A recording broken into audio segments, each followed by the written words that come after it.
জান্নাতীরা যখন জান্নাতে ঢুকবে আল্লাহ তাআলা প্রশ্ন করবেন, ও জান্নাতীরা, এই কোরআনে যত নাজ নেয়ামতের বর্ণনা দিয়েছিলাম তার সবগুলো কি তোমরা পাই টু পাই বুঝে পেয়েছো?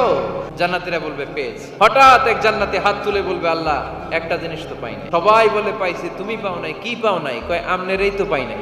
সব দেখলাম, সব খাইলাম, সব দেখলাম, কিন্তু আপনারা তো দেখলাম না। আল্লাহ তাআলা তখন বিশাল জান্নাতের এক কনফারেন্স রুমে সবাইকে বসিয়ে আল্লাহর দিদার মানুষকে দেখাবেন। আল্লাহ তাআলা তার গোপন সৌন্দর্যকে সেদিন জান্নাতীদের সামনে প্রকাশ করে দিবেন। আল্লাহর হাবিব বসবেন ওই কনফারেন্স রুমে সবার সামনে। আল্লাহর হাবিবের পেছনে বসবে অন্যান্য নবীরা। ওই জান্নাতের কনফারেন্স রুমে আমরাও যেন বসার জায়গায় পাই, আল্লাহ তুমি তৌফিক দিয়ে দিও। আল্লাহ তাআলা অনেকগুলো নূরের পর্দার পেছন থেকে নূরের ঝলকানি মারবেন। আল্লাহ তাআলা সৌন্দর্যের বা নূরের ঝলকানির এক আলোকচ্ছটা জান্নাতীদের সামনে তুলে ধরবেন এক মুহূর্তের জন্য। কয় মুহূর্ত? আলোকচ্ছটা দিয়েই আবার নাই, আবার সরায় ফেলবেন। ওই এক মুহূর্ত দেখে জান্নাতীরা পাগল হয়ে যাবে।